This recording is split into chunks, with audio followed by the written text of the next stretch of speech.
My last video, I talked about how I journal and just gave you a peek at the inside of my journal. But this video, I want to share how my journaling has evolved.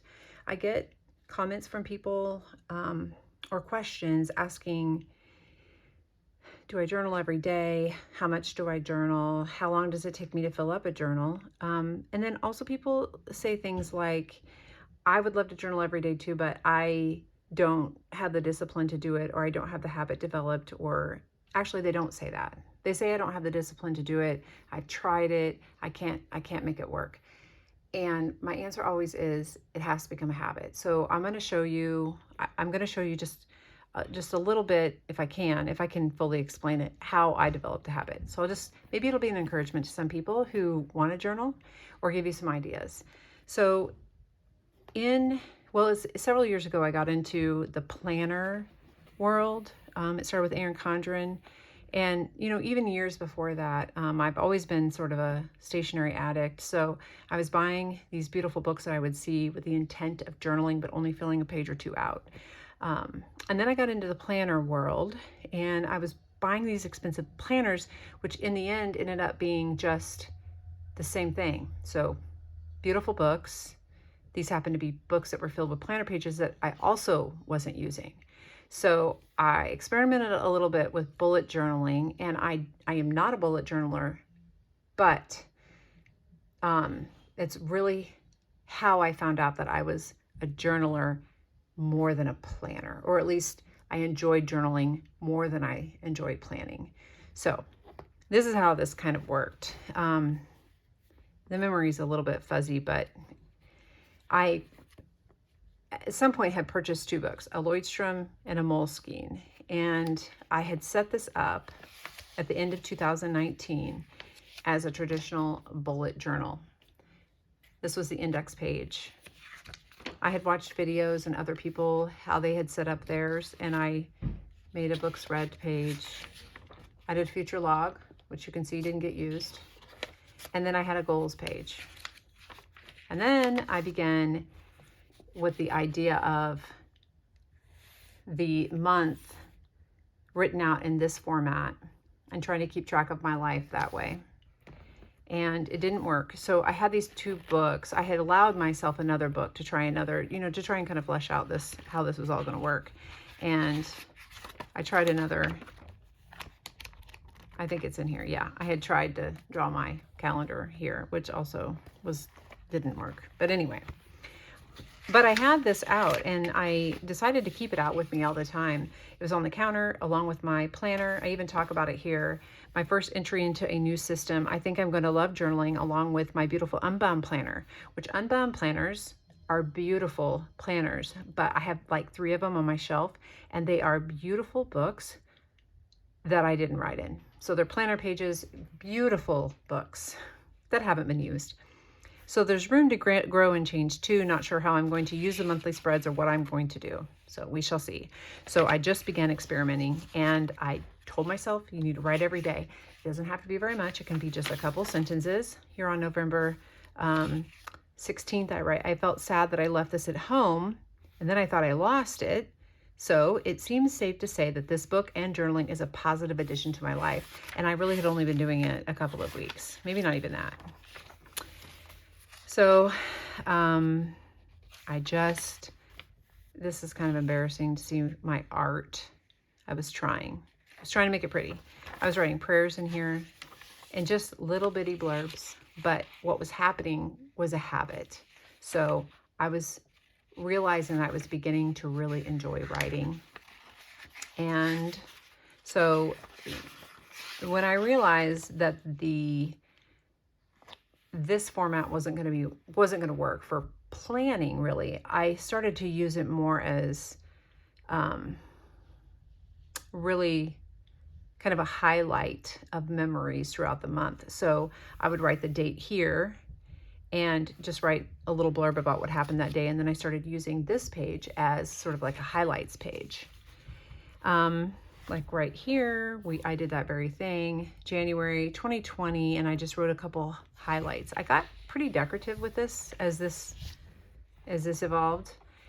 Here in January of 2020, I was just writing a really little bit. I was using different colored ink. These were gel pens that I was using.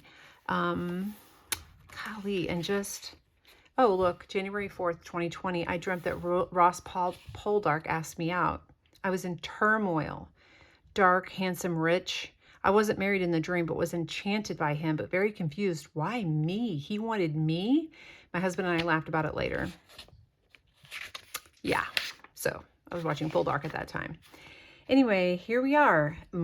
Scripture. I'd written some scripture down, prayed about it. I think there might even be some church notes in here. I experimented with planner tabs. Here is the page, the highlight page. And then at this point, I had gone over to this book and I was trying something different. I just let myself do it. These books overlap and I just let myself do it. I let myself experiment. I let myself use these books. And then I had even tried a different size book. This is a B6 Slim Midori, and I had tried it for a few pages, but I didn't want these memories to go to waste, so I cut them out, put them in here, and then I decided that I was going to continue on in this book, that my goal then was to finish a book.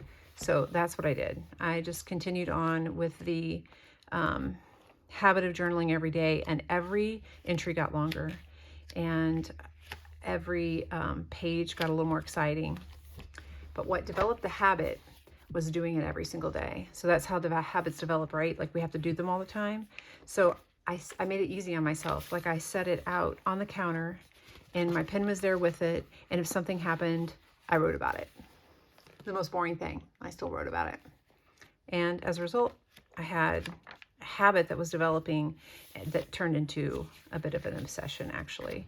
In this particular book, this is the COVID, when COVID came to Missouri, actually, I ended up writing down like March 15th, 4 Missouri cases. By the end of March, 1,041 Missouri cases taken from the news.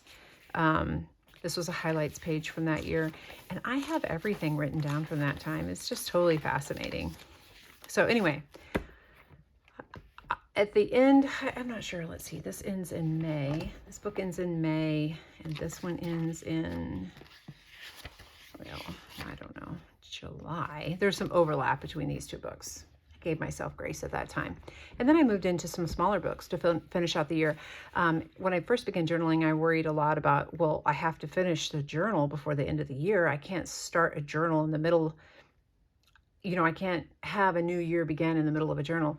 I'm over that now, but at this time I thought, well, maybe I'll try different sizes. So I filled up this little A6, and then this one is little inserts, Midori inserts that I decorated and filled these up. These were like filling up quickly, which is kind of what I wanted.